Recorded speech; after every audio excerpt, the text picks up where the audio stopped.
Nyemerera ngusuze kandi gushimire wowe ukomeje kubana natwe bakunzi bacu mudahwema kudukurikira. Nyiri televiziyo yanyu News Lab TV ibagezaho amakuru yibanda cyane cyane ku bubanyi n'amahanga, ari byo bita diplomasi ndetse n'ibindi bitandukanye, ariko byose bishyira akarere k'ibiyaga bigari. Turagarutse rero tugarutse kubagezaho aya makuru. Tuzanye operation ikomeye, operation yindi bita ngo ni operation y'imberenge. M23 ikoze operation idasanzwe hariya muri Masisi, ikoze ibintu by'akataraboneka, nta muntu numwe wari wakabonye iyo operation. Turareba muri Uvira abarundi ngo ntabwo bwikira kabiri, abarundi batitiye bafite ubwoba bwinshi cyane. Izo nizo operation turibuze kugarukaho. Turajya mu yandi makuru arimo kuvugwa cyane cyane muri FDLR, turebe ibivugwa na Kayikwamba, turebe ibyo FDLR irimo gukora cyane cyane hariya Kinshasa, ngo yaba noneho irimo kwiga gukoresha drone. Ibi ngibi ninde wabibasabye? Byose turabigarukaho, ariko mbere yuko twatakiye kuri operation yakozwe na M23, reka mbanze munyemerere mbanze mpere muri Uvira. Uyu mujyi uri muri Kivu y'Amajyepfo, ni umujyi uhanzwe amaso cyane cyane aho iyi ntambara yo muri Kongo igeze. Uvira ihanzwe amaso. Uvira irimo ubwoko bwinshi bw'abasirikare. Uvira na ahantu hari strategique M23 ishaka gufata, na ahantu Burundi buryamyeho kugira ngo hadafatwa, na ahantu Burundi bwashyize imbaraga zose. Ejo bundi umuvugizi w'igisirikare Gaspard Baratuza yagize ari kiravuga ati twebwe twashyize ama barriere kugira ngo dutandukanye Minembwe ndetse n'ibindi bice bitandukanye, hato hataza kugira umwanzi uturuka Minembwe cyangwa abamenyeminembwe bakagemurira abanzi ibyo bari kurya. Ubwo yavugaga duye nyine abo bahanganye cyane cyane abayitsa kuri 23. Ubwo rero abarundi gufata hariya Uvira cyangwa gushaka gusa n'ari bo bahakontorora, cyane cyane barimo bararengera ubucuruzi nyambukiranya mipaka hagati ya Kongo ndetse n'u Burundi. Barimo bararengera ko M23 idafata Uvira bikaba byakototera mu Burundi, kuko u Burundi bwamaze kwidekarira ko M23 ifatanye n'inyeshyamba za FNL.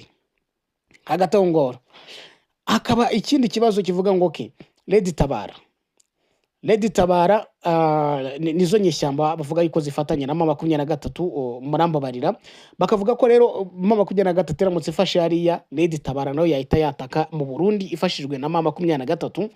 Ikindi gufata hariya Uvira bivuze ko operation zose zikorerwa ku kibuga cy'indege cya Melchior Ndadaye hariya mu Bujumbura zaba zihagaze, bityo aho ababirigi banyuza amabuye yabo y'agaciro basahuye muri Kongo cyangwa se n'ibindi bihugu hakaba harifunze. Urumva rero na ahantu hashyizwe imbaraga nyinshi cyane ku gisirikare cy'u Burundi, ku bubirigi ndetse n'ahandi. Ubu rero amakuru arimo aturuka Uvira, amakuru arimo atugeraho nuko ingabo z'u Burundi ziri hariya muri Uvira zatitiye, zifite ubwoba ndetse zifite n'impungenge z'uko inyeshyamba za FCM 23 zishobora gutera uyu mujyi wa Uvira, ndetse ngo izi nyeshyamba ngo zikomeje kugenda ziyongera. Ni ibintu mu by'ukuri bikomeje kugenda bihangayikisha u Burundi. Uvira rero witegereje neza, ugiye kureba no mu bitabo, ugiye no kureba ku ikarita mfite hano imbere, ranyereka yuko Uvira ari umujyi munini w'ingenzi cyane cyane mu karere kanini ka Kongo gahana imbibi n'u Burundi. Mu Kwakira nibwo AFCM 23 yohereje intumwa zo guhura na perezida w'u Burundi Evariste Ndayishimiye, zijyanywe no kumwereka ingaruka zikomeye zishoboka naramuka adategetse ingabo ze kuva mu burasirazuba bwa Kongo. Gusa ariko nk'uko abanyarwanda bivuga, uyu muburo w'inyeshyamba za M23 wanyuze mu gutwi kumwe uhingukira mu kundi. Ntabwo Ndayishimiye yigeze abyumva, nta nubwo yigeze abihana agaciro. Kuko aho gutegeka abasirikare b'abarundi kuva muri icyo gice, bivugwa ko noneho bakomanda b'ingabo z'abarundi bategetse abasirikare babo kuguma mu birindiro byabo, bongera ingufu zo kwirwanaho, bacukura imyobo myinshi, banakangisha ndetse ko umusirikare wese uzavaho agata urugamba azahura n'ingaruka zikomeye. Ndetse ejo bundi twababwiraga ibya brigade zigera kuri 70 zashyizweho n'u Burundi hariya muri za Minembwe ndetse no mu bice bya hariya hafi ya Uvira. Kugeza ubu rero uburemere bw'iki kibazo buravuga ko umugabo wungirije w'ingabo z'u Burundi zirwanira ku butaka Brigadier General Elia Ndizigiye ngo yahamagajwe, yagize gutya ahamagaza inama zitandukanye hamwe n'abayobozi ba brigade z'imitwe yoherejwe muri Kivu y'Amajyepfo mu ntangiriro z'Ugushyingo. Ndizigiye rero ngo yabategetse kwitegura kubuza iterambere rya FCM 23 cyangwa kwitegura kubuza M23 gukomeza imbere, kuko ngo gusubira inyuma kw'abasirikare b'u Burundi ari ibintu biteye isoni, badashaka gusubiramo amakosa bakoze nk'uko babigenje muri Kivu y'Amajyaruguru. Yavuze ko ngo urugamba muri iki gihe rutagira urugamba rwa RDC gusa, ahubwo ngo ari n'urugamba rureba u Burundi ubwarwo, bityo bagomba guhagarara bakarwana. Abashinzwe umutekano mu Burundi bemeje ko General Ndizigiye yihanangirije abayobozi ba brigade ko ubufatanye bushobora kuba hagati ya Twirwaneho, umutwe wo kwirwanaho w'abanyamurenge hamwe n'inyeshyamba za M23 zo muri Kivu y'Amajyepfo, bishobora gutuma ngo Burundi butakaza byihuse ubugenzuzi bw'ibintu, bigatuma uturere twegera umupaka w'u Burundi tugwa mu maboko y'inyeshyamba za M23. Uyu muburo rero ugaragaza ko u Burundi bugenda burushaho guhangayikira ifatwa ry'umujyi wa Uvira no kutizera ubudahemuka bw'abasirikare b'Abarundi boherejwe mu burasirazuba bwa RDC, kuko bavuga yuko ngo izi mpungenge zishingiye ku gusenyuka kwa morale nyuma y'uko ingabo zoherejwe mu ntambara ku gahato zihabwa intwaro zishaje no kutumva impamvu ngo ziri kurwana iyi ntambara. Ntabwo bisobanukiwe, kuko umusirikare w'u Burundi ari mu ntambara ariko arahembwa intica n'ikize kandi akorera amafaranga menshi cyane, ariyo yose agahabwa perezida w'u Burundi ndetse n'abamwegereye. Ubwo rero iki kintu kikaba kimaze gutera impungenge abasirikare b'u Burundi ku buryo ngo bishobora no kuza gutuma batari buze kurwana uru rugamba. Reka turebe noneho ya operasiyo ikomeye ikaze M23 yakoze. Ni ku munsi w'ejo ku wa kane nibwo igisirikare cya M23 cyagize gutya kigarurira agace k'ingenzi ka Kazinga.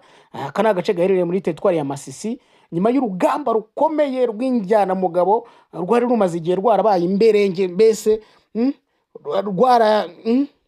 izi ngabo zero zikaba zaragize gutya za M23 birangira zibohoye aka gace ka Kazinga, zibona uburyo bwo kugenzura Masisi yose nta nkomyi. Ubu ngubu wavuga yuko Masisi yose tombe ntabwo yababeshye, kuko aka gace ka Kazinga niho hari izingiro ry'ubuhungiro, ryari izingiro kandi ryo guteza umutekano muke muri Masisi, kuko ubwo umujyi wa Goma wafatwaga abahuriye mu ihuriro rya FARDC, ni ukuvuga ngo coalition rigizwe na Wazalendo, FDL ndetse n'ingabo z'u Burundi, bahise bagenda bajya Masisi. Nyuma yo kwa Rubaya, Gatare, Rusheberi, Ngungu na Masisi zone n'ibindi bice, bahise bagenda bashyira ibirindiro bikaze muri kara gace ka Kazinga. Kuva rero M23 yasubira inyuma ivuye Warikare zone nyine mu mezi 7 ashize, yakomeje kurwana bya hato na hato muri kara gace ka Kazinga, kugeza ubwejo bagize gutya bakora operasiyo idasanzwe bagakuramo. Ubu ngubu rero aka gace kari karabaye ubwihisho bwa coalition n'ubuhungiro, byatumaga Masisi ihorana abahungabanya umutekano wayo, bityo M23 ikabihuje ingabo zayo zitabasha kugurira mu ihuriro ry'imihanda ya Kadahandwa. Ibingibi byari biteye ikibazo, ariko ubu ngubu iyo operasiyo yatumye Masisi yose ivamo. Masisi yose ubu ngubu yabaye tombe. Uru rugamba rero cyangwa iyo operasiyo yasenye ubuhungiro bwahaga imbaraga ihuriro cya coalition ya FARDC, kuko bakoraga ibikorwa bya gisirikare bishobora kubahuza, cyangwa mu by'ukuri bugasanga hari ibikorwa bari bukore bigende bivanga Masisi muri aka gace ka Kazinga bibahuze na Warikare binyuze muri axe ebyiri, axe ya Masisi zone na ugakomeza Nyabyondo, Kibati, Miba, Kibua, ugakomeza Byungu cyangwa Pofu ugana Warikare.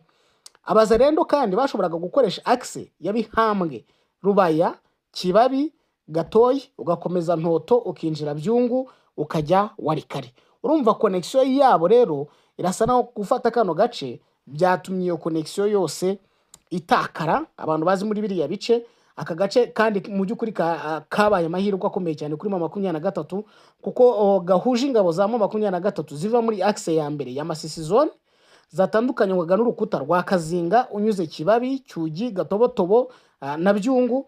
Ubu rero ingabo zikaba zishobora guhura byoroshye n'abari muri axe ya kabiri yitwa Kayanja na Gasopo, Mahanga, Bihambwe, Rubaya, Kibabi, Gatoyi, ugakomeza Ntoto ukinjira Byungu. aha rero hakaba aka gace ka Kazinga kafashwe bikarimo gutanga ayo mahirwe yo kuba M23 ishobora no guhuza operasiyo zayo nta kibazo ifite.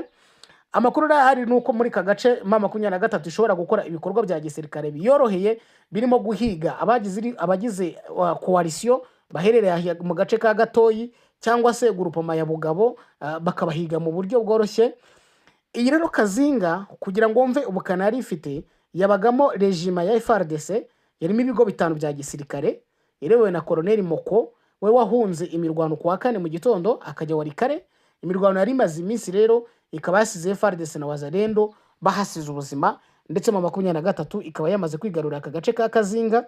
Operasiyo zayo zose zikaba zigiye koroha, bikaba ari ibintu bigiye guhindura isura ku mirwanire, kuko wavuga yuko Warikare nayo igiye gusa naho yigerwa. Hagati aho rero hari indi nkuru ya FDLR igaragaza yuko FDLR ngijya kwiga gutwara drone hariya muri Kinshasa. Aya ni amakuru yatangajwe n'uwahoze ari umusirikare wa FDLR witwa Mbare Hafashimana, akaba yatangaje amabanga akomeye ku itsinda ryihariye ry'umutwe ryitwa Club Unity, ryashinzwe gukora ibikorwa by'iterabwoba mu Rwanda no gufasha ingabo za Kongo mu ntambara zirimo mu burasirazuba bwa Kongo.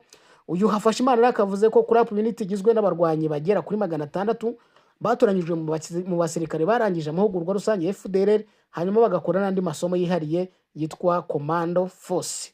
Uwo mutwe rero ngo wakoreraga hafi ya Mubambiro ahari ibindiro bya FARDC na SADC byavugwaga ko birinda Goma, ariko intego nyayo yari guhungabanya ngo umutekano w'u Rwanda.